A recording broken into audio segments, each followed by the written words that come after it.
So there hasn't been very many tutorials online about how to charge this capacitor, so I decided to make one myself.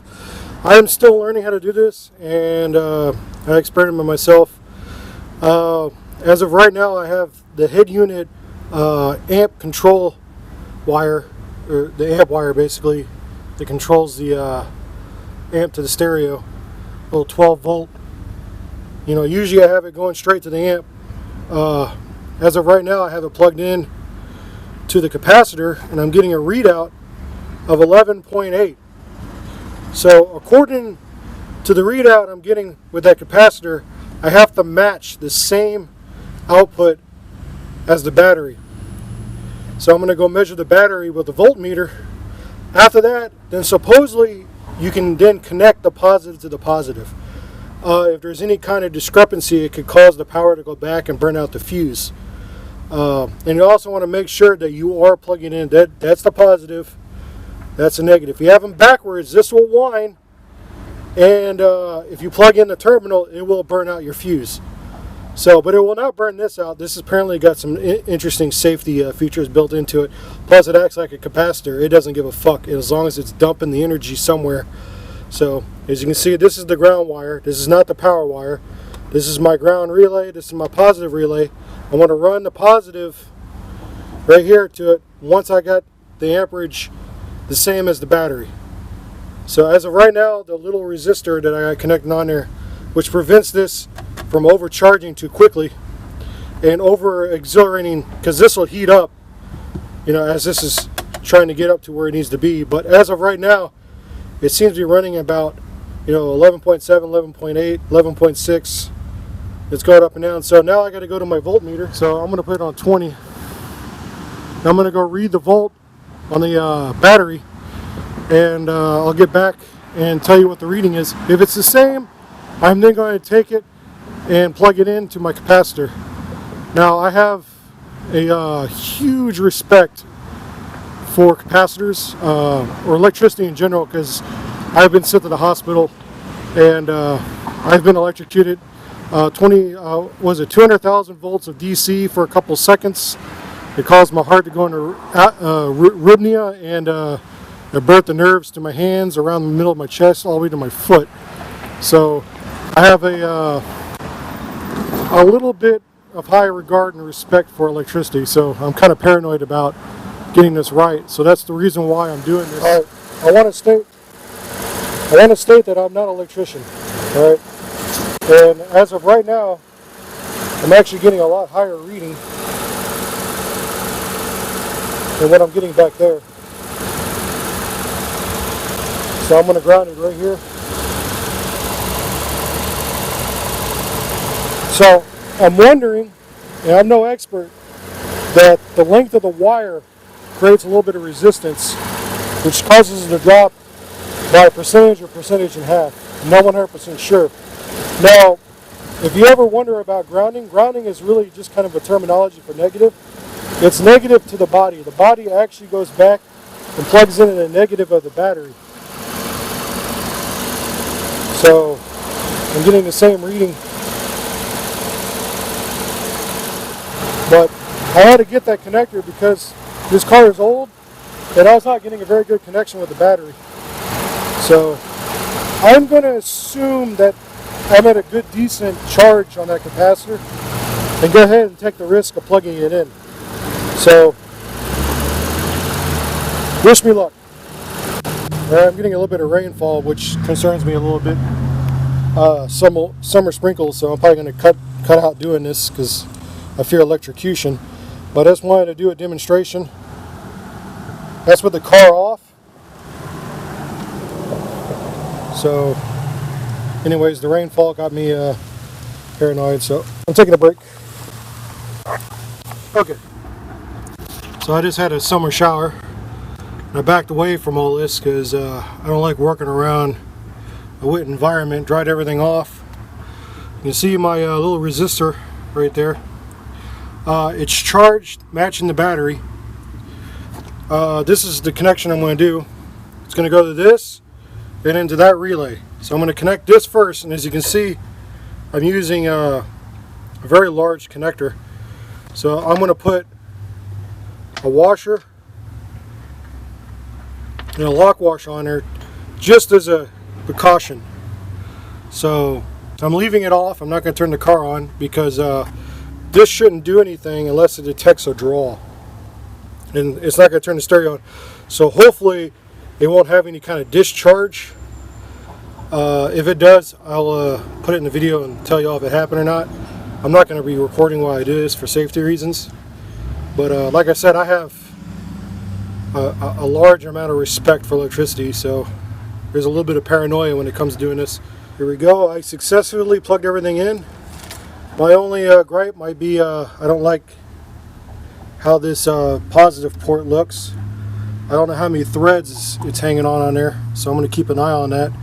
I might, before I turn everything on, I might take that little lock washer out, see if I can grab some more threads, just because I don't particularly like to look at that. But you can see the positive going in. I got it going over here, and I'm going to test it on this cheap little bass amp that I got right here. It's 85 to 350 watt. Not really big in the bass, so I'm going to use this to test it with. One of the first things I did is I went to the front to check the fuse to see if it discharged towards the battery, which it didn't. The fuse is still fine, and I'll show you the fuse right now. You can see the fuse right there. There's no melting, no burnt marks, nothing. So I didn't get any voltage backing towards the battery, which is very good, which means I didn't have a short or anything. It gives me more confidence to continue to plug in an amp, which I just did. And I'm going to plug in the control wire going from my head unit to the back to do a test on a cheaper, smaller amp. So if something is wrong, at least I'll blow out something that's cheap. So bear with me, and we'll keep on going with this. So hold on one second. Alright, I have a successful test. Got talk radio on. Got my cheap amp subwoofer up. You see the amperage adjusting. This is good. So I'm going to hook up an even bigger amp now to this whole setup. So ground, positive. I'm putting another amp right here. It's going to be another Bose. So bear with me. We'll connect that up.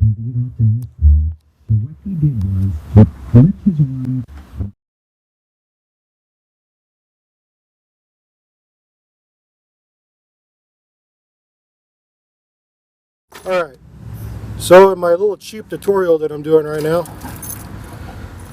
to charge this, positive, negative, resistor, plug in your negative, put the resistor up against the power cord, right? I just I screw the back of the resistor, doesn't matter which way it goes because those work both directions. And then I charge this up, I match the voltage with a voltmeter with a battery. And to test it, to get this display to go on, because it will not come on. It still will charge, but this will not come on unless you have the amp control wire plugged in. You can see I have a daisy chain, and this goes to the head unit right here. This is going from the head unit to this amp, all the way down to this capacitor. I'm going to daisy chain again. I would like to get a relay for that, just because I want to clean up this snot back here. And later on, you're going to see that I'm going to use these screw-in wire mounts. I got some screws just to kind of, because I want a lot of this wire to not touch each other, just because, you know, I don't know quantitatively or anything like that if, you know, this plastic is the best, you know, seal. So I just want everything to kind of have, you know, air space between it. Alright, I'm done setting everything up. Alright, so I have this audio splitter right here going to the head unit. It has its own, it needs its own 12 volt power source, and it has its own little fuse right here. And I connect it to the end of the power splitter right here. So, and the reason why is I want the positive coming from the capacitor, and then the strongest going this way, and I want it to go weaker this way. So if I ever put another bigger amp that needs a larger gauge, I want to make sure it's on the right and work down. And the reason why is I don't want to put them in between, is I don't want a surge to hit a weaker device, a device that doesn't need as much energy. So, and one of the biggest problems I'm having is this wire management. There's a lot of wires. I know I can shorten a lot of things, pancake it, but that's not really my goal at the moment. As time goes by, I'm going to clean this all up. But right now I just want to test everything, get everything connected. You can see I use color coding tape. And the reason why is in the front, on top of each one of my speakers, I put a piece of tape of that same color. So I got a speaker box on my back seat right now, and it's got 6x9s, 4 of them. And I wanted the rear to be the 2 outside speakers, and the front to be the 2 middle speakers. So, and I don't have a relay for the 12 volt, amp control wire from the head unit. So I use these 2 speaker wires, and I just I got it all coming in here, and then from here it splits over to the capacitor, then to the amp, and then to the bass. Get a better view of the setup I got going. Now, you notice I put all these little separator, little screw wire holders. Car vibrations, when you hit bumps and stuff, I want to try to mitigate any possibility of shorting anything. If a wire comes loose, I tightened up all my set screws pretty good. You know, the one that's vacant right there, I tightened it all the way down to the bottom so it doesn't bounce out. I checked all my wires, pulled out on all of them. You know, I try to make everything snug.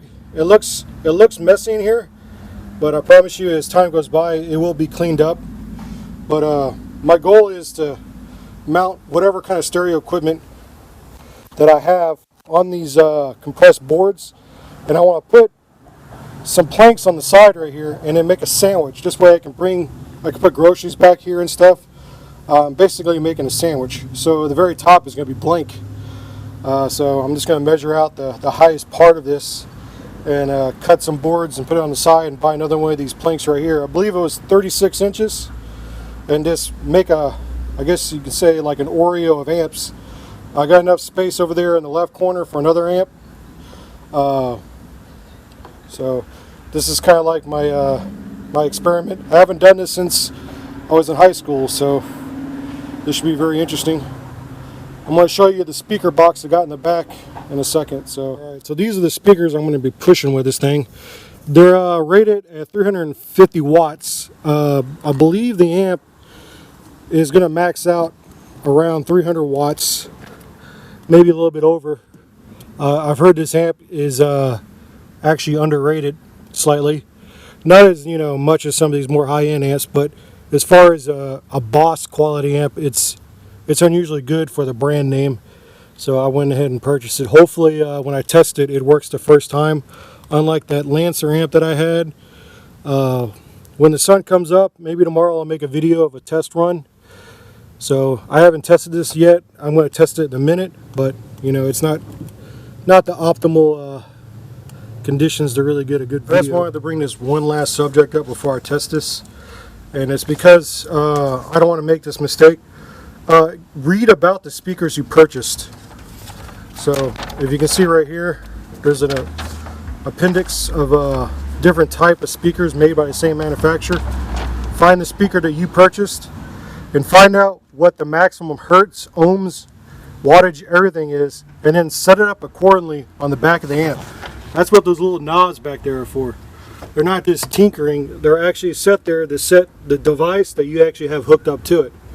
So that's exactly what I'm going to do before I run this. I'm going to put everything where it needs to be.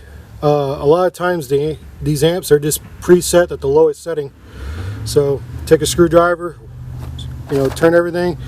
So that's what I'm going to do. I'm going to find the maximum and minimum hertz on all my speakers and give it a test run.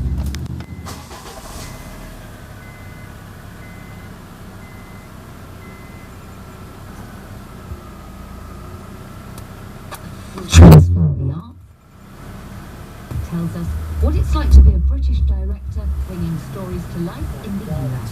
Well, quite often you are asked in America, how do we connect these stories to an American audience? Of course, American audiences watch all sorts of things. Definitely being British is something that you have to overcome because you're sort of trying to make your name. A cultural highlight from this past week to share and recommend.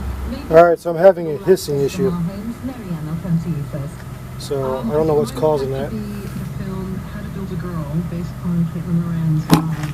It's just a terrific movie about a teenage girl in the 1990s who won't let anybody stop her ambitions, and she just wants to be herself. The overall feeling of being not having a lot of